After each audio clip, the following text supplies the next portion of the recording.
အားလုံးပဲမင်္ဂလာပါ Adobe Village မှာ admin ရဲသူအောင်ပါဟုတ်ပြီအဲ့တော့ကျွန်တော်တို့ဒီနေ့ဘာနဲ့ပတ်သက်ပြီးတော့လေ့လာမလဲဆိုလို့ရှိရင် Histogram နဲ့ကျွန်တော်တို့ပုံတွေဘယ်လိုမျိုးပြင်မလဲ editing လုပ်မလဲပေါ့နော်ဒါနဲ့ပတ်သက်ပြီးတော့ကျွန်တော်တို့အတူတူလေ့လာမယ်ပေါ့နော်အဲ့တော့ Histogram နဲ့ပုံတွေအရင်ဆုံးမပြင်ခင် Histogram ဆိုတာဘာလဲဆိုတာကိုကျွန်တော်အရင်ဆုံးရှင်းပြမယ်အဲ့တော့ Histogram ဆိုတာဘာလဲပေါ့နော်ဒီနေ့ Histogram နဲ့ကျွန်တော်ဒီပုံတွေပြင်ဖို့အတွက် Adobe Lightroom ကိုဒါကျွန်တော်အခုဖွင့်ထားပါတော့ဒါ Adobe Lightroom ဖြစ်ပါတယ် Photoshop မဟုတ်ပါဘူးအဲ့တော့ Adobe Lightroom မှာဆိုလို့ရှိရင် Histogram ရဲ့ tab ဒီအပေါ်ဆုံးမှာရှိသူ့ရဲ့ tab လေးကိုကျွန်တော်ဖွင့်လိုက်တာနဲ့အခုလိုမျိုး color တွေကိုပေါ်ပြနေ graph ကိုကျွန်တော်တွေ့ရမယ်ပေါ့နော်ဒါ color တွေကိုပေါ်ပြနေတဲ့ graph အဲ့တော့ဒီ graph ကဘယ် color တွေကိုပေါ်ပြနေရလဲဆိုလို့ကျွန်တော်အခုဖွင့်ထားတဲ့ပုံရဲ့ color တွေကိုသူကကျွန်တော်တို့ကို presentation အနေနဲ့ပြအဲ့တော့ဟုတ်ပြီဆရာကြီးကျွန်တော်တို့ကဒီအကောင်ကြီးကိုကြည့်ပြီးတော့ဒီပုံကိုဘယ်လိုပြင်ရမှာလဲဘယ်လိုမျိုးကြမ်းမြင်သိနိုင်မလဲပေါ့နော်ကျွန်တော်ရှင်းပြမယ်အရင်ဆုံးကျွန်တော်တို့ Histogram ကိုကြည့်လိုက်ပြီဆိုတာ ਨੇ photography မှာပဲဖြစ်ဖြစ် photo လောကမှာပဲ photo editing လောကမှာပဲဖြစ်ဖြစ်ပေါ့နော်ကျွန်တော်သိတဲ့အရာတစ်ခုရှိအဲ့ဒါ tonal range လို့ခေါ်တဲ့အရာပေါ့အဲ့တော့ tonal range ဆိုတာဘာလဲပေါ့နော် tonal range ဆိုတာကျွန်တော်ဘာမှထွေထူးတော့မရှိဘူးမဟုတ်ဘူးပေါ့နော်ကျွန်တော်ဒီ black pixel ဒီမှာเนาะကျွန်တော်ဒီနေရာကိုထောက်လိုက်တာနဲ့ highlight လေးအနေနဲ့ပြတယ်အောက်မှာ black လို့ရေးထားတယ်ပြီးရင်ညာဘက်ကိုသွားမယ်ဆို shadows ပြီးရင်အလယ်မှာ exposure ဒီကောင် mid tone ပေါ့နော်ပြီးရင်ညာဘက်ကိုဆက်တိုးရင်ကျွန်တော်ဒီမှာ highlight ဆိုပြီးကျွန်တော်ပြမယ်ဒီမှာပေါ့နော် highlight ဆိုပြီးပြမယ်ပြီးရင်ဒီညာဘက်အစုံစွာကြောင့် white pixel ဒီ၅ခုကို tonal range လို့ခေါ်ပါတယ်ဒါဓာတ်ပုံလောကပဲဖြစ်ဖြစ် photo editing ဓာတ်ပုံပြင်တဲ့အချိန်မှာပဲဖြစ်ဖြစ်ဒီ၅ခုကိုကျွန်တော်ဒီအကျဉ်းမသိရတယ်ကင်မရာတွေမှာလည်းပါတယ်ပေါ့နော် Histogram ဒီကင်မရာတွေမှာပါတဲ့ Histogram ဒီဒါအများစုဒီပေါ့နော်ဒီ black and white တွေများတယ်ပေါ့နော်ဒါပေမဲ့ကျွန်တော် Adobe Lightroom နဲ့ Photoshop တခြား editing photo editing software တွေ application တွေမှာကြတော့ color အနေနဲ့ပါပေါ်ပြတယ်ပေါ့နော်ဟုတ်ပြီအဲ့တော့ဒီ၅ခုတည်ပြီးတော့ကျွန်တော်ကဘာလုပ်လို့ရလဲပေါ့နော်ကျွန်တော်မေးစရာရှိပေါ့နော်ဒီပုံမှာကြည့်မယ်ဆိုလို့ရှိရင်ကျွန်တော်တို့ရခုဒီနားလေးမှာပေါ့နော်မီးအိမ်နေနေရာမှာ highlight လေးတွေရှိအဲ့တော့ highlight လေးတွေကိုသူကအနီရောင်ပြအဲ့အနီရောင်ပြနေဆိုတဲ့သဘောတရားဘာလဲဆိုလို့ရှိရင်ကျွန်တော်တို့ဒီမှာပေါ့နော် white pixel ရှိတဲ့အချမ်းနဲ့ highlight ရှိရဲ့ highlight pixel ရှိတဲ့အချမ်းဒီပေါ့နော်နည်းနည်းလေးအဲ့ pixel နှစ်ခုဒီရောနေတယ်ဒါကို highlight clipping ဖြစ်တယ်လို့ခေါ်တယ်ပေါ့နော်အဲ့တော့ကျွန်တော်တို့ပုံကိုကျွန်တော်တို့ကဒီ pixel ကိုဘယ်ဘက်ကိုအကုန်တိုးလိုက်မယ်နော် black pixel အကုန်လုံးတိုးလိုက်တယ်ဆိုလို့ရှိရင်ကျွန်တော်တို့ဒီမှာဘာဖြစ်နေလဲအပြာရောင်အနေနဲ့ပြတယ်အဲ့တော့အပြာရောင်ဖြစ်နေတဲ့သဘောတရားဘာကိုပြောရလဲဆိုလို့ရှိရင်အဲ့တော့အပြာရောင်ဖြစ်နေတဲ့သဘောတရားဘာကိုပြောရလဲဆိုလို့ရှိရင် shadow မှာရှိနေတဲ့ pixel နဲ့ black မဲအောင်ပေါ့နော်ကိုယ့်ရဲ့ပုံရဲ့ဒီမဲနေတဲ့ pixel တွေဒီနေရာလွဲနေတယ်ဒီအတွက်ကြောင့်မလို့ shadow ရဲ့ detail တွေပျောက်နေပြီဆိုတာကိုကျွန်တော်တို့ကို1နေအနေနဲ့သူဒီတတိပေးနေခြင်းဖြစ်ပါတယ်ဒီအတွက်ကြောင့်မလို့ကျွန်တော်တို့ရဲ့တာဝန်ကဒီအပြာရောင်တွေ clipping ဖြစ်နေတဲ့ shadow အပြာရောင်တွေ clipping ဖြစ်နေတဲ့ pixel တွေပျောက်အောင်လုပ်ရမှာဖြစ်တယ်လို့အနီရောင်နဲ့ပြနေတဲ့ highlight clipping ဖြစ်နေတဲ့အကွက်ကလေးတွေကျွန်တော်တို့ဒီဒါပုံထဲမှာ photo editing လုပ်ရင်ပေါ့နော်အလွယ်တကူပျောက်ပြုတ်လို့ရမှာဖြစ်ပါတယ်ဒါကကျွန်တော်တို့ဘာလို့ခေါ်လဲဆိုလို့ရှိရင် exposure ကို balance လုပ်တယ်လို့ခေါ်ပါတယ်ကျွန်တော်တို့မှာရှိနေပုံရဲ့ exposure ကိုညှိတာเนาะချိန်ဝင်လို့ညှိတာပေါ့เนาะဘယ်ကောင်ဒီဘယ်လိုမျိုးရှိတဲ့နဲ့ဘယ်ကောင်ဒီဘယ်လိုမျိုးရှိတဲ့နဲ့ပေါ့ဟုတ်ပြီအဲ့တော့ကျွန်တော်တို့ကဒီကောင်လေးတွေကိုပြအောင်လုပ်မယ်ဒီအတွက်ကြောင့်မလို့ကျွန်တော်ဒီ Histogram ကိုလာလိုက်တယ်လာပြီးရင်သူ့ကိုကျွန်တော်တို့ကအရင်ဆုံးသိဖို့လိုတာဒီလိုမျိုး color အနေနဲ့လူကြီးမင်းတို့ရဲ့ set ထဲမှာမပြနေရမျိုးတွေဖြစ်နိုင်တယ်ပေါ့နော်ဒီလိုမျိုးဖြစ်နေဆိုရင် right click ထောက်လိုက်ပါဒီမှာ show clipping indicator ဒီကောင်လေးအကုန်လုံးအမှန်ချစ်ထားလိုက်ဒါဆိုလို့ရှိရင်သူ့စီကကျွန်တော်အကူအညီတွေယူသုံးလို့ရတယ်ပေါ့နော်ဟုတ်ပြီနော်အဲ့တော့ဒီမှာဆိုလို့ရှိရင်ကျွန်တော်ဒီ black pixel ကိုဒီဘက်ကိုပြန်ရွှေ့လိုက်ဒါဆိုလို့ရှိရင်အပြာရောင် pixel ဒီကိုယ့်ပုံမှာရှိနေဒီအမဲရောင်တွေပေါ့နော် clipping ဖြစ်နေဆိုတာပျောက်သွားတယ်ဟုတ်ပြီနော်ပြီးရင်ကျွန်တော်တို့ highlight ကိုလည်းဒါအရင်လင်းနေတာဖြစ်တဲ့အတွက်ကြောင့်ဘယ်ဘက်ကိုတိုးပြီးတော့သူ clipping ဖြစ်နေတဲ့အနီရောင်ကွက်လေးတွေကိုပျောက်အောင်လုပ်လိုက်ဟုတ်ပြီနော်ဒီလိုမျိုးကျွန်တော်တို့ relay ကူ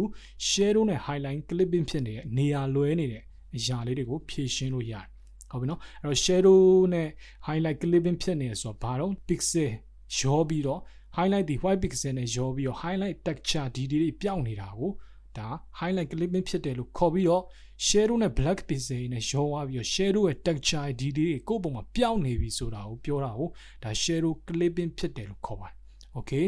ဟုတ်ပြီအဲ့တော့ကျွန်တော်ဆက်သွားကြည့်အောင်နော်သူဒီရန်စိတ်ဝင်စားဖို့ကောင်းတယ်ပေါ့နော်ဒီမှာကျွန်တော်တို့ကြည့်မယ်ဆိုလို့ရှိရင် Histogram အောက်ကိုကြည့်မယ်ဆိုလို့ရှိရင်ကျွန်တော်တို့မှာ metadata ဆိုတော့ပေါ့ ဒီပုံကိုကျွန်တော်ကဘာနဲ့ရိုက်ခဲ့တယ်ပေါ့နော်အပါချာဘလောက်တော့ shutter speed ဘလောက်တော့ရိုက်ခဲ့ရဆိုတော့ပေါ့ဒါပေမဲ့ကျွန်တော်ကပုံကိုမထောက်ပုံကို sorry ကျွန်တော် histogram မထောက်ဘဲနဲ့ပုံကိုထောက်လိုက်တဲ့ချိန်မှာကြာတော့ဘာဖြစ်လဲဆိုရင်လူကြီးမင်းတို့ဘာတွေ့ LAB ဆိုပြီးတော့တွေ့ဟုတ်ပြီနော်ကျွန်တော်ရဲ့ပုံမကြည့်နဲ့ဟုတ်ပြီနော်ဒီနေရာကိုမကြည့်နဲ့ကျွန်တော် histogram အောက်ကိုကြည့်ပြီဟုတ်ပြီနော်ဒီလိုမျိုးကျွန်တော်ထောက်လိုက်တဲ့ချိန်မှာကိုယ်ပုံမှာရှိနေတဲ့ pixel တစ်ခုချင်းစီကိုဖတ်ပြီးတော့ဒီမှာ LAB ဆိုပြီးတော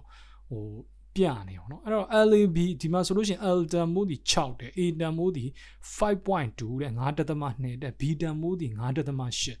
ဒီကောင်လေးကဘာကိုပြောရလဲ LAB ဆိုတာဘာလဲဆရာကြီးကျွန်တော်နားမလဲဘူးဆိုလို့ရှိရင် LAB ဆိုတာ color move တစ်မျိုးပါ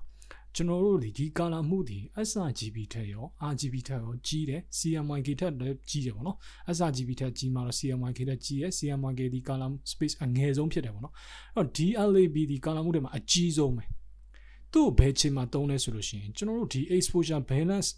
pixel တွေကိုဖတ်တဲ့အချိန်မှာအသုံးပြုတယ်လို့ဒီလိုမျိုးတေးချာချာကိုယ့်ရဲ့ပုံမှာဘယ် highlight နေရာမှာဘယ် pixel တွေရှိနေလဲ shadow နေရာမှာဘယ် pixel တွေရှိနေလဲဆိုတော့တိကျကျဖတ်ချင်တဲ့အချိန်မှာဒီ LAB ကိုသုံးပါတယ်ဒါကြောင့်မလို့ Adobe Lightroom က right click ထောက်တယ်ဆိုလို့ရှိရင် show LAB color values အနေနဲ့ပြတာကျွန်တော် sRGB နဲ့လည်းမပြဘူးAdobe RGB sRGB နဲ့ Adobe RGB နဲ့လည်းမပြဘူးပေါ့နော် CMYK နဲ့လည်းမပြOkay နော် LAB color values ကိုပဲယူထားတယ်အဲ့တော့ LAB color space ကိုဘာမှသုံးလဲဆိုလို့ရှိရင်ကျွန်တော် editing လုပ်တဲ့ချိန်ကိုယ့်ရဲ့ pixel တွေကိုကြည်ပြန့်ဖတ်ချင်တဲ့အချိန်မှာအသုံးပြုပါတယ်ဟုတ်ပြီအဲ့တော့ကျွန်တော်နောက်တစ်ဆင့်ဆက်သွားကြည့်အောင်ဒါ LAB ဆိုတာသဘောပေါက်ပြီပေါ့နော်အဲ့တော့ L ဆိုတာဘာလဲဆိုရင် luminous A ဆိုတာဘာလဲဆိုလို့ရှိရင် channel A B ဆိုတာက blue မဟုတ်ဘူး channel B ဟုတ်ပြီနော် luminance of channel A and B ဆိုပြီးကျွန်တော်တို့အရှိကောက်ခေါ်တယ် luminance ဆိုတာဘာလဲဆိုကိုယ်ပုံမှာရှိနေတဲ့ luminosity တောက်ပမှုတန်ဖို့channel A မှာကျတော့ primary color နှစ်ခုပါတယ်ဒီ primary color နှစ်ခုကကျွန်တော်တို့ဒီgreen နဲ့ red ပေါ့နော်ဒီ red နေရာမှာတချို့ဒီ magenta လို့လည်းသုံးကြတယ်ဒါ channel A မှာပါတဲ့ primary color နှစ်ခု channel B မှာကျတော့ဘာ color နှစ်ခုပါလဲဆိုလို့ရှိရင် blue နဲ့ yellow ပါတယ်ဟုတ်ပြီနော်အဲ့တော့channel A မှာ green နဲ့ red ပါတယ် channel B မှာကျတော့ blue နဲ့ yellow ပါတယ်နောက်တစ်ခုထပ်သိထားမှာ channel A မှာပါတဲ့ primary color နှစ်ခုဖြစ်တဲ့ green နဲ့ red ပေါ့နော် magenta လို့လည်းတချို့သုံးတယ်ဒါပေမဲ့ red လို့ပဲမှတ်ထားလိုက်အနီရောင်ဒီအစိမ်းရောင်နဲ့အနီရောင်မှာအစိမ်းရောင်ကကျွန်တော်တို့အနှုတ်တန်မှုဖြစ်ပြီးတော့အနီရောင်ကအပေါင်းတန်မှုဖြစ်ပါတယ်ပြီးရင်နောက်တစ်ခုက channel B မှာပါတဲ့ blue နဲ့ yellow မှာ blue တန်မှုအပြာရောင်ကအနှုတ်တန်မှုဖြစ်ပြီးတော့ yellow တန်မှုအဝါရောင်ကအပေါင်းတန်မှုဖြစ်ပါတယ်အဲ့တော့ဒီပုံမှာကြည့်ရဆိုလို့ရှိရင်ကျွန်တော်တို့အခုထောက်နေတဲ့အချိန်မှာကျွန်တော်ရဲ့ LAB ပေါ့နော်ဒီ histogram LAB မှာဘာနဲ့ပြနေလဲအကုန်လုံးအပေါင်းတန်မှုနဲ့ပြနေဒါပေမဲ့ကျွန်တော်ဒီပုံမှာရှိနေတဲ့ဒီအပြာရောင်နေရာလေးကိုထောက်ကြည့်ရတဲ့အချိန်မှာကြာတော့ကျွန်တော်တို့ဒီဘာဖြစ်တော့ဒီမှာ A channel ကိုကြည့်လိုက်ပါတော့အဲ့တော့အပြာရောင်ဒီမှာမမြင်ရသေးဘူးဒီကောင်လေးကိုကျွန်တော်ထောက်လိုက်တဲ့ချိန်မှာဘာဖြစ်လဲဆိုလို့ရှိရင်ဒီ B ဆိုတဲ့ channel မှာဒါ blue ဆိုတဲ့ channel ပေါ့နော် B ဆိုတဲ့ channel မှာကျွန်တော်ပြောခဲ့တဲ့အတိုင်းပဲ blue နဲ့ yellow ဆိုတာရှိတယ် blue ဒီဘာတန်ဖိုးရှိတယ်လို့ကျွန်တော်ပြောခဲ့တယ်အနှုတ်တန်ဖိုးရှိတယ်လို့ပြောခဲ့တယ်အဲ့တော့ကိုယ့်ပုံမှာကိုကဒီ pointer လေးနဲ့ပေါ့နော် magnifier လေးနဲ့လိုက်ပြီးထောက်တဲ့ချိန်မှာ blue နေရာကိုရောက်တယ်ဆိုလို့ရှိရင် LAB မှာ minus တန်ဖိုးအနေနဲ့ပြမှာဖြစ်ပါတယ်အဲ့တော့ तू ကဘလို့အလုပ်လုပ်လဲဆိုလို့ရှိရင် channel A နဲ့ B ကကြတော့တီးတန့်အလုပ်လုပ်ပြီးတော့ဒါ color တွေကိုဖတ်တာ L ကကြတော့ကျွန်တော် luminosity လို့ခေါ်တယ် lightness တန်ဖိုးအလင်းမောင်တန်ဖိုးတွေခွဲဘယ်အချိန်မှာကျွန်တော်တို့အသုံးဝင်လဲဆိုလို့ရှိရင်ကိုက selection လုပ်တဲ့အချိန်မှာပဲဖြစ်ဖြစ် selection လုပ်ချင်တဲ့အချိန်မှာပဲဖြစ်ဖြစ် Photoshop ထဲမှာဒီ lightness တန်ဖိုးတောက်ပမှုတွေကိုမလျောဘဲနဲ့ဒီ color တန်ဖိုးတွေကိုပဲတီးတန့် select လုပ်ချင်တဲ့အချိန်တွေမှာသူနဲ့သူ့ရဲ့ color space LAB ကိုခေါ်ပြီးတော့ကျွန်တော်တို့အသုံးပြုတယ်ဒီလောက်လေးတည်ထားဆိုကျွန်တော်ရရပါတော့ဒါတကယ်ကိုအသေးစိတ်တဲ့ theory သဘောတရားတွေကိုကျွန်တော်ပြောပြနေအောင်နော်ဟုတ်ပြီအဲ့တော့ဒါ LAB နဲ့ histogram ချိတ်ဆက်တာပေါ့နော်ဒါဆိုလို့ရှိရင်ကျွန်တော်အသုံးသိလို့ရပြီအဲ့တော့ histogram ကိုကျွန်တော်ကဒီတိုင်းရွှေ့မှာလားပြီးရင်ကျွန်တော်နောက်တစ်ခုဘာရွှေ့လို့ရလဲဆိုရင် basic tab နဲ့ကျွန်တော်တို့ဒီပေါင်းပြီးအလုပ်လုပ်တယ်အဲ့တော့ဒီမှာဆိုလို့ရှိရင်ကျွန်တော်အကုန်လုံး reset ပြန်ချနိုင်မှာဟုတ်ပြီအဲ့တော့ဒီ basic tab ထဲမှာကြည့်မယ်ဆိုလို့ရှိရင်လည်းတုံးထဲမှာကျွန်တော် exposure ရယ် contrast ရယ် highlight shadow white blacks အဲ့တော့ဒီကောင်တွေဒီဘာလဲဆိုလို့ရှိရင် exposure highlight shadow white blacks ဒီကျွန်တော်ဘယ်မှာရှိတော့ histogram ရဲ့ nebel region 5ခုရှိရအပိုင်း5ခုရှိရလို့ကျွန်တော်ပြောခဲ့တယ်ဒီထဲမှာပါပြီသားဟုတ်ပြီအဲ့တော့ကျွန်တော်တို့ကဒီမှာ black pixel ကိုရွှေ့မယ်ဆိုလို့ရှိရင်ကျွန်တော် slider bar ကိုကြည့်ကြည့်ဒီမှာရွှေ့သွားပြီကျွန်တော် white pixel ကိုရွှေ့မယ်ဆိုလို့ရှိရင်ဒီမှာ white pixel slider bar ဒီရွှေ့သွားပြီဒါဆိုလို့ရှိရင်မျက်စိရရှင်းသွားပြီနော်အဲ့တော့ဒီမှာရွှေ့တဲ့တန်ဖိုးဒီ slider bar တွေအကုန်ရွှေ့တယ်ဒီတော့ကျွန်တော်ဘာကိုပြောချင်တာလဲဆိုရင်ထားလိုက်ပါတော့ကိုကပုံတပုံဖွင့်လိုက်ပြီကိုပုံမှာကြည့်လိုက်ပြီဗျာ clipping ဖြစ်နေရအောင်ကိုကကြည့်လိုက်ကြည့်ပြီးတော့ကိုကဒီ slider bar တွေကိုတန်မိုးတွေကိုအကြာကြီးဆွဲပြီးတော့ဘယ်ကနေစားရွှေ့ရမယ်ဆိုပြီးတော့မသိဘူးဆိုလို့ရှိရင် highlight clipping ဖြစ်နေဆိုလို့ရှိရင်ကျွန်တော်တို့ဘယ်ဘက်ကိုတိုးပေးလိုက်ဟုတ်ပြီနော် shadow clipping ဖြစ်တယ်ဆိုလို့ရှိရင်ကျွန်တော်ညာဘက်ကိုတိုးပေးလိုက်ဒီလိုမိုးလေးကစားလို့ရတယ်ဒီမှာသွားပြီးတော့ကစားနည်းနည်းအချိန်ပိုကုန်တယ်ပေါ့နော်ဟုတ်ပြီနော်အဲ့တော့ဒီနေရာမှာကျွန်တော်ဒီရွှေ့ပြမယ်ဒီမှာကျွန်တော် black pixel ကိုရွှေ့ပြမယ်ပြီးရင် highlight pixel ကိုရွှေ့ပြမယ်ပြီးရင် white pixel black pixel ကိုရွှေ့ပြမယ်ပေါ့နော်အဲ့လိုမျိုးကျွန်တော်ရွှေ့ပြOkay အဲ့တော့ကျွန်တော်ဒီမှာ black pixel ကိုရွှေ့လိုက်တဲ့အချိန်မှာတခုသတိထားမိလားဒီလိုမျိုးကျွန်တော်တို့ပေါ်တယ်အဲ့ထားရတော့ကျွန်တော်ဒီမှာဒီ clipping ဖြစ်နေတဲ့နေရာလေးပေါ့နော်အဖြူရောင်လေးနဲ့ပြတယ်အဲ့တော့ဒီအဖြူရောင်လေးနဲ့ပြတခါကြီးကျရင်အနီရောင်အပြာရောင်အစိမ်းရောင်အမျိုးမျိုးပြတယ်ကိုယ့်ပုံမှာရှိရဲ့ color ပေါ်မူတည်ပြီးတော့အဲ့တော့ဒီကောင်ကဘာကိုပြောရလဲဆိုလို့ရှိရင်ကျွန်တော်တို့ဒီ RGB တန်ဖိုးကိုပြတာပြီးတော့အဖြူဆိုတာ lightness ကိုပြောတာ LAB နဲ့တွားပြီးတော့အတူတူပဲဟုတ်ပြီနော်အဲ့တော့အဖြူဒီအလင်းမောင်တန်ဖိုးညှိနေပြီဆိုတော့ပြောတာအနီရောင်နဲ့ပြတယ်ဆိုလို့ရှိရင်အနီရောင် pixel တွေဒီဒါဟို light out ဖြစ်နေပြောချင်တာကျွန်တော်တို့ဒီဖြော့နေပြီ pixel မှားနေပြီပေါ့နော်ဒီနေရာလေးကနေလွတ်လွတ်ကျွတ်ကျွတ်လေးဆွဲပေးပါဆိုပြီးကျွန်တော်တို့ဝိုင်းနေပေးရကိုယ့်ရဲ့ပုံမှာဒီဘယ်လိုပြောမလဲ pixel တွေ losing ဖြစ်နေပေါ့နော်နေရာတေးသေးလေးတွေမှာပေါ့နော်ဒါပေမဲ့ကိုကလူရဲ့မျက်စိဖြစ်တဲ့အတွက်ကြောင့်မလို့ယုံလို့မရအောင်ဒီထဲမှာဘယ်နေရာတွေဖြစ်တယ်ဆိုတော့ကျွန်တော်တို့မသိဘူး तू ကနေပြောဒီမှာကျွန်တော်တို့ဝိုင်းနေပေးရအဲ့လိုမျိုးကျွန်တော်တို့အပြာရောင်လေးနဲ့ပေးနေပြီဆိုတော့ကိုကဒီလိုမျိုးလွတ်အောင်လုပ်ပေးဟုတ်ပြီနော်ဘယ်ဘက်ဆွဲတာပဲဖြစ်ဖြစ်ဘယ်ဘက်ဆွဲလို့ရရင်ညာဘက်တိုးတာပဲဖြစ်ဖြစ်ကျွန်တော်တို့လုပ်လို့ရတယ် black pixel ဖြစ်တဲ့အတွက်ကြောင့်မလို့ကျွန်တော်တို့ဒီဘက်မှာဆွဲစရာနေရာမရှိတော့ဘူးဒီအတွက်ကြောင့်မို့ကျွန်တော်ညာဘက်ကိုပဲတိုးအောင်ခုဆိုလို့ရှိရင်ကျွန်တော်ညာဘက်ကိုတိုးလိုက်တဲ့အချိန်မှာအပြာရောင်လေးဒီဒါပျောက်သွားပြီဒီလိုမျိုး point မှာကျွန်တော်တို့ရက်လို့ရတယ်တကယ်လို့ကျွန်တော်ပုံထဲမှာ light ကြည့်နေမယ်ဆိုရင်ကြားတယ်ဘယ်နားမှာလဲဒီတစ်ပင်နားမှာလားဘယ်နားမှာလဲနော် pixel ကဒီအပြောင်လေးမှာဖြစ်နေတယ်အဲ့တော့ကျွန်တော်ဒီမှာသွားပြီးမကစားဘူး Histogram မှာပဲညာဘက်ကိုတိုးပြီးရွှေ့လိုက်တယ်အဲ့လိုမျိုးကျွန်တော်လွတ်အောင်ဖြည့်ပေါ့နော်ဟုတ်ပြီနော်ဒီလိုချင်းတွေမှာကျွန်တော်အသုံးပြုပါတယ်အဲ့တော့ဒီ tab ကလေးဒီပေါ့နော်ကျွန်တော်ပြောခဲ့သလိုပဲအဖြူရောင်ပေါ်နိုင်တယ်အနီရောင်အပြာရောင်RGB ပေါ့နော်အစိမ်းရောင်ကျွန်တော်တို့ပေါ်နိုင်တယ်အဲ့လိုပေါ်နိုင်တယ်ဆိုလို့ရှိရင်အဲ့လိုပေါ်လာခဲ့လို့ရှိရင်ကျွန်တော်လွတ်အောင်ဆွဲပေးလိုက်ပါဟုတ်ပြီနော် okay အဲ့တော့ကျွန်တော်တို့ဒီမှာဆိုလို့ရှိရင် exposure ကိုတိုးမယ်ဆိုလို့ရှိရင်တိုးရော့မယ်ဆိုလို့ရှိရင်ရော့အဲ့တော့အခုပြဿနာဘာဖြစ်လာလဲဆိုလို့ရှိရင် exposure ကိုအခုကျွန်တော်ရော့လိုက်တဲ့အချိန်မှာပုံကတော့မဲသွားတယ်မှောင်သွားတာပေါ့ပြီးရင်ကျွန်တော် pixel ဒီဘယ်ဘက်ကိုကတ်သွားမယ်ဟုတ်ပြီနော်အဲ့တော့ဘယ်ဘက်ကိုကတ်သွားတဲ့ histogram ဒီကျွန်တော်ပုံကိုမှောင်နေရဆိုတော့ပြောပြီးတော့ညာဘက်ကိုတိုးတဲ့ histogram ကကြတော့ကျွန်တော်ဒီပုံဒီဖြူနေတာကိုပြောမှဖြစ်ပါတယ်ဟုတ်ပြီနော်ဒီလိုမျိုးကျွန်တော်ကြမ်းပြီးမှတ်လို့ရတယ်အဲ့တော့ exposure ကိုကျွန်တော်ဒီ reset ပြန်ချလိုက်ပြီးရင်ကျွန်တော်တို့ဒီမှာဘယ်ဘက်ကိုတိုးကြည့်အောင်တိုးကြည့်ရင်ဘာဖြစ်လဲဆိုတော့ exposure ကိုဘယ်ဘက်ကိုတိုးကြည့်လိုက်တယ်ဆိုလို့ရှိရင်ပုံဒီမဲဝါမယ်မဲဝါတယ်ဆိုရင်ကျွန်တော်တို့ကရှေ့မှာပြင်ခဲ့တဲ့ slider bar တွေရှိတော့လေပဲ exposure ကိုပြန်ပြီးကစားလိုက်တဲ့ချိန်မှာဒီမှာအပြာရောင်လေးကိုကျွန်တော်ပြန်တွေ့ရတယ်ဟုတ်ပြီနော်အဲ့တော့သူ့ကိုလွတ်အောင်လို့ကျွန်တော် highlight ကိုပဲဖြစ်ဖြစ်ပြန်ပြီးတော့တင်ပေးတကယ်လို့က exposure အရင်မတင်ဒီမှာဆိုလို့ရှိရင်ကျွန်တော်နည်းနည်းတော့လေးပြန်ရွှေ့လိုက်တာနဲ့ဒီကောင်လေးဒီပြန်လွတ်သွားတယ်ဟုတ်ပြီနော်အဲ့တော့ကိုဒီဘာပြဿနာမှမရှိဘူး pixel clipping ဖြစ်နေတာ color pick ဟို clipping ဖြစ်နေတာတခုမှမရှိဘူးတကယ်လို့ကိုကဒီမှာလွတ်နေတော့လဲပဲဒီလိုမျိုးအပြာရောင်နဲ့ညှိနေတဲ့အပြာရောင် pixel နဲ့ညှိနေတဲ့ Histogram မှာပို့ပြီးတော့ကြိုက်တယ်ဆိုလို့ရှိရင်ဒါ Luminar photographer ကြီး photo editor သဘောဟုတ်ပြီနော်အဲ့တော့ကျွန်တော်တယောက်နဲ့တယောက်အကြိုက်ချင်းမတူကျွန်တော်က balance ချိန်တာချိန်ခွင်ကို exposure ကိုဘယ်လိုမျိုးညှိရမယ်ဆိုတဲ့အရာကိုလွယ်ကူကူပြောပြနေတဲ့အတွက်ကြောင့်မလို့ကျွန်တော်ကတော့ဒီကောင်နဲ့လွတ်အောင်ကျွန်တော်ဒီဆွဲမှာဟုတ်ပြီနော်အဲ့တော့အခုဆိုလို့ရှိရင်ကျွန်တော်ညာဘက်ကိုဆွဲလိုက်တယ်ဒါဆိုရင်အဆင်ပြေသွားပြီဒါကျွန်တော် exposure ညီနေတဲ့အချိန်ဒီလိုမျိုးညီနေတဲ့အချိန်မှာကျွန်တော်ကကစားခြင်းတဲ့ပုံကိုကြိုက်တယ်လို့ slider bar ကိုထပ်ကစားဒါကိုယ်သဘောနဲ့ကိုယ်ဆိုင်သွားပြီโอเคနော်ဟုတ်ပြီအဲ့တော့ကျွန်တော်ဒီမှာနောက်ဆုံး contrast ကိုကစားမယ်ဆိုလို့ရှိရင်လည်းသူ့ကိုကျွန်တော်ညာဘက်တင်တဲ့အချိန်မှာဘာပြန်ဖြစ်သွားလဲဆိုတော့အပြာရောင် clipping matte ဖြစ်သွားတယ် color ဒီဒါ clipping ဖြစ်နေအောင်နော်အဲ့တော့ကျွန်တော်ဒီမှာ exposure ကိုတိုးပြီးတော့ပဲဖြစ်ဖြစ် contrast များလိုက်တဲ့အတွက်ကြောင့်မလို့ကျွန်တော်ညှိပါပါနော် exposure ကိုတိုးပြီးတော့ဖြစ်ဖြစ် highlight ကိုတိုးပြီးတော့ဖြစ်ဖြစ်အခုလိုကျွန်တော်ပြန်ပြအောင်လုပ်လို့ရတယ်ဒါဆိုလို့ရှိရင်ကျွန်တော်တို့ပြန်ပြီးတော့ညှိပါတယ်အဲ့တော့ကျွန်တော်တို့တစ်ခုတတိထားသိတင်တာနောက် knowledge တစ်ခုအနေနဲ့ကိုက slider bar ကိုကစားရဆိုလို့ရှိရင်ဒီ pixel ကဟိုဘက်ကိုပြေးလိုက်ဒီဘက်ကိုပြေးလိုက်နေကျွန်တော်တို့ညီအောင်ညှိပေးနေကိုကတနေရာမှာ short လိုက်တယ်ဆိုလို့ရှိရင် pixel ဒီတနေရာမှာတိုးသွားနိုင်မယ်ကိုက slider bar တစ်ခုခုမှာ minus တန်ဖို့ဖြစ်ထားလိုက်တယ်ဆိုလို့ရှိရင် pixel ဒီတနေရာမှာတွားပြီးတော့ဟို plus တန်ဖို့ဖြစ်သွားနိုင်မယ်ပြောချင်တာကျွန်တော်အဲ့ထဲမှာအကုန်လုံးရိုက်ထည့်တယ်လို့ပြောတနေရာကိုဖိလိုက်တယ်ဆိုရင်နောက်တနေရာဖောင်းလာတယ်ဒီလိုမျိုးသဘောတရားဖြစ်တယ်ပေါ့နော်အခုဆိုလို့ရှိရင်ကျွန်တော် contrast ကို short ကြည့်လိုက်မယ်ဆိုလို့ရှိရင် pixel ဒီအခုလိုမျိုးအလဲမှာစုနေတဲ့ပုံစံတွေ့ရမှာဖြစ်ပြီးတော့ကျွန်တော် contrast ကိုအခုပုံထဲမှာကြည့်တယ်ဆိုလို့ရှိရင် mute လို့ effect မျိုးကိုပေးတယ်ပေါ့နော်ဒါ contrast ကို short ထားတဲ့အချိန် contrast ကိုညာဘက်ကိုတိုးလိုက်မယ်ဆိုရင်ကျွန်တော် pixel ကဘေးနားမှာပြန်ထွက်တဲ့ပုံစံမျိုးပေးတယ်ဘလို့ဖြစ်တာလဲဆိုလို့ရှိရင် contrast ကိုတိုးတဲ့သဘောတရားကြောင့်ကျွန်တော် black pixel နဲ့ white pixel ကို အစွန်းတစ်ဖက်ကိုကျွန်တော်ကတန်ဖို့မြှင့်ပလိုက်တာအဖြူအောင်ဖြစ်ဖို့နည်းနည်းလိုနေတဲ့ pixel တွေကိုကြာတော့ကျွန်တော်ကလုံးဝအဖြူအောင်ဖြစ်ပြောင်းလိုက်ပြီးတော့အမဲအောင်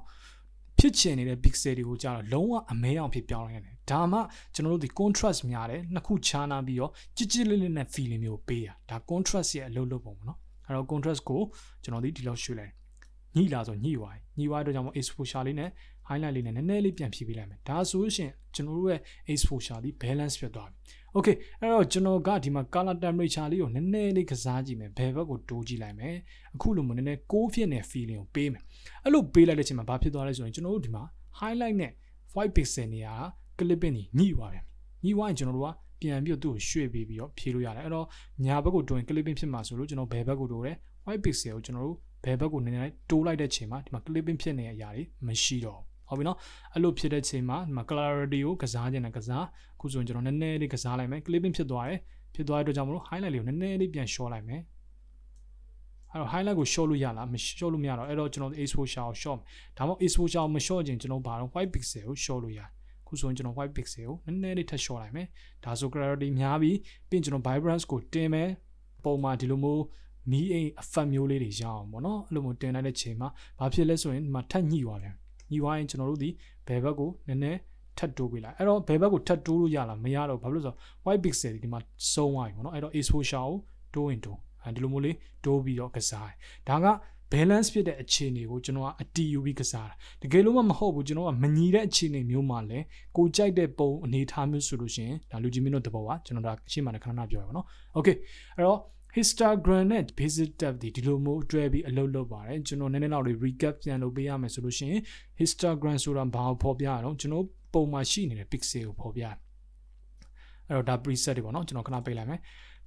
Histogram ဒီပုံမှာရှိနေတဲ့ pixel တွေကိုဖော်ပြဘယ်လိုဖော်ပြအောင်ကျွန်တော်ဒီ level 5ခု region 5ခုနဲ့သူဒီဖော်ပြတယ်ဒီကောင်တွေက black ပြီးရင်ကျွန်တော်တို့ဒီ shadow ဟုတ်ပြီနော်ပြီးရင် exposure middle highlight white ဆိုပြီး5မျိုးရှိဒီကောင်5ခုနဲ့ pixel ကိုဒီ dimension ကိုသူဒီ graph နေနဲ့ဖော်ပြတယ်အဲ့တော့ကျွန်တော်တို့က exposure ကို balance ဖြစ်ချင်တဲ့ချိန်ကိုယ့်ရဲ့ပုံမှာ clipping ဘယ်နေရာဖြစ်နေတယ် color လေးဘယ်နေရာလွဲနေဆိုတော့ကျွန်တော်သိချင် right click ထားပြီးဒီကောင်လေးတွေအကုန်လုံးအမှန်ချင်း on ပေးတာon ပေးထားပြီးရင်ကျွန်တော်က basic tab ကိုဖွင့်ပြီးတော့ basic tab မှာတွားပြီးတော့မကစားပဲနဲ့ဒါပေမဲ့ဖွင့်တော့ဖွင့်တာပေါ့နော်ပြီးရင်ဒီကောင်လေးတွေကိုကျွန်တော်ပြောင်းပြီးတော့ like ကစားကြည့်ပါတကယ်လို့ကိုကရွှေ့လို့မရတော့ဆိုလို့ရှင်ဒီမှာထားလိုက်ပါတော့ black pixel ဒီရွှေ့လို့မရတော့ဆိုလို့ရှင်ကျွန်တော်တို့ဒါ bound တစ်ခုခုနဲ့စောင့်နေတာဖြစ်လိမ့်မယ်ကျွန်တော်ဒီမှာဆိုလို့ရှင် white pixel ပေါ့နော်ဒါဆို minus 100ဖြစ်သွားပြီသူ့ကိုကျွန်တော်ဆက်ပြီးတော့ဘယ်ဘက်ကိုတိုးလို့မရတော့ဟုတ်ပြီနော်ဒီလိုမျိုးကျွန်တော်ကစားပါတယ်အားဆိုလို့ရှင်လူကြီးမင်းတို့ photographer တွေ photo editor တွေနဲ့ကိုယ့်ရဲ့ landscape ပုံတွေပြင်တာပဲဖြစ်ဖြစ်ဒါ portrait ပုံတွေပြင်တာပဲဖြစ်ဖြစ် exposure ကိုအညီယူခြင်းနဲ့ဆိုလို့ရှင်ဒီ trick လေးကိုအသုံးပြုလို့ရပါတယ်ကျွန်တော် basic panel ထဲမှာအရင်သွားပြီးတော့ဟိုအချိန်ပေးပြီးတော့မကစားနဲ့ Histogram ရဲ့အကူအညီလေးကိုယူပြီးတော့ဘယ်ဘက်ရွှေ့လိုက်ညာဘက်ရွှေ့လိုက်ကျွန်တော်တို့လိုချင်တဲ့ slider bar လေးကိုဒီမှာပြန်ပြီးတော့လာတင်လိုက်ပြီးရင်ဒီမှာညှိသွားပြီဆိုရင်ဘယ်ဘက်ရွှေ့လိုက်ညာဘက်ရွှေ့လိုက်ဟုတ်ပြီနော်အဲ့လိုမျိုးကျွန်တော်အပြန်ပြန်လန်ကစားပါအားလုံးပဲလေ့ကျင့်ကြည့်ပါအစင်မပြေရလေးရှိရဆိုလို့ရှိရင်ကျွန်တော်လာပြန်ပြီးပြောနိုင်ပါတယ်အကျိုးရှိမယ်လို့လည်းကျွန်တော်မျှော်လင့်ပါတယ်တကယ်လို့ဒီဗီဒီယိုလေးကိုကြိုက်နေတတ်တဲ့ဆိုလို့ရှိရင်လည်း subscribe notification လေးယူသွားပေးပါ Facebook မှာလည်း share ပေးသွားကြပါအောင်အားလုံးပဲနောက်ထပ်စိတ်ဝင်စားဖို့ကောင်းတဲ့ကျွန်တော် tutorial ဗီဒီယိုတွေမှာပြန်လည်ဆုံတွေ့ကြမယ်အဆင်ပြေပါသေး good luck see you